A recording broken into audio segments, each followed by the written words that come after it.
The third aspect of this bold presentation skills, how we can be memorable and fearless, is something unusual, and that is the power of stories. It's not usually an element we talk about in presentation skills. We might talk about it in storytelling, but in business, we don't talk about stories much. But I mean stories in two ways. First way is the story of who you are, what our marketing colleagues like to call our brand. What's my brand? Who are you? So first type of story is the you story. When you go to networking events and you have to introduce yourself, what do you say? Your name. And then what? It's big void. What do I say? Of all the things you could say, of all the aspects of your person, of who you are and the roles you play, which do you pick out? Last year I worked with a woman who is a private banker for a large investment firm, and she came to me and said, I'm really uncomfortable when I get in these client settings because I'm meeting them, they're telling me about themselves, and then I have to talk about myself, and I don't really know what to say. First of all, I think I'm kind of boring. I said, okay, problem number one, you think you're boring. I'm sure you're not, so I think I'm kind of boring, and then I just don't know what to say. I feel like I ramble when I talk about myself. So we worked on the story of her. Well, let's call her June. We worked on the story of June. I said, June, what do they need to know about you? What do you want to share? And she says, well, I have a lot of experience in this industry. I've got like 20 years of experience. I said, that's good. She said, and I think my differentiator is customer service. I said, okay, good. And she said, and I usually tell them I've been in private wealth management for, maybe, 5 years, and I was invited to do that. And I said, whoa, stop. You were invited to be a private banker?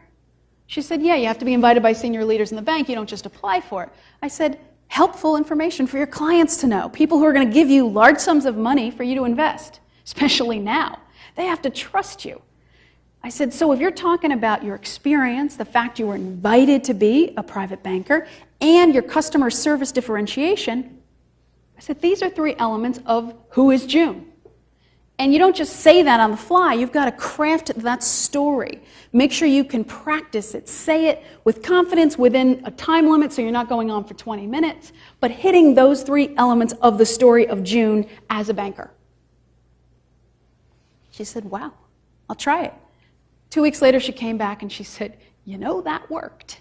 They really seemed to get it. I was focused. I was organized. I had practiced it. I hit these 3 points. They understood. I could see their eyes light up. I said, okay, we've got a story. So think about that story of who you are. What element of yourself are you going to share with that particular audience? And it may be different depending on the audience, but think about that story. Who are you? What do you want to be known for?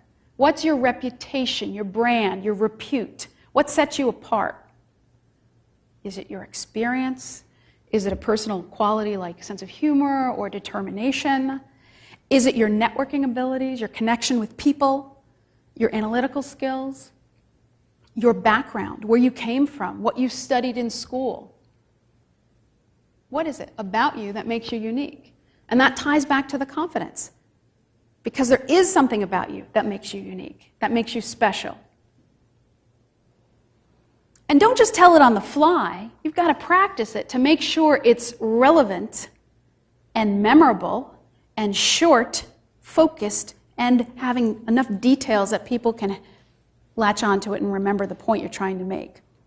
Right? The whole point of our stories is they encapsulate some part of our knowledge, some part of our experience, and they help us transmit it to the audience in a way that they can remember and act on it.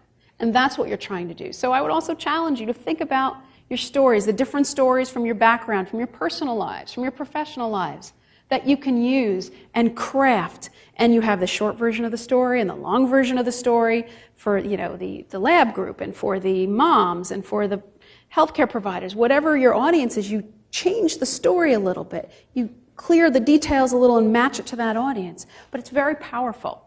And we all have stories. My client, June, who said, I'm boring, I don't have anything. I said, all right, I'll ask you some questions. What are you doing for vacation? You go on vacation? She said, oh, yeah, we travel. So what are you doing this year for vacation? She said, oh, my husband and I are going on a 14-day whitewater rafting trip. I said, hello. Really? That doesn't sound boring. It sounds crazy to me. She said, yes, we're camping. We're actually camping. We're not staying in hotels. We're camping with the rafts, and we're camping along the waterside. You know, we're doing that, one of these adventure trips. I've never done anything like this. He convinced me. We're going to hike and whitewater raft. And I said, okay, that's a great story. If you survive, if you survive, and she did, because I heard from her after, if you survive, you're going to have fabulous stories to tell. Whitewater rafting, camping, hiking out in the West. And, you know, she's in her 50s. She and her husband are in their 50s. So it's not like they're 20-somethings out there. I said, this is a great story. You're not boring at all. She said, oh, yeah, I guess I'm not boring. Right. So you may need somebody else to prompt you and to say what interesting parts of your life you can share. I guarantee if we scratch beneath the surface, everybody's got some interesting stories. Each of you has something to share from your background. And that's something that cannot be copied. It's not like a story you take from the internet and you tell it and everybody's heard it before. This is a story that's uniquely you. No one can steal that from you. No one can copy it. It's going to help make you the unique brand that you are.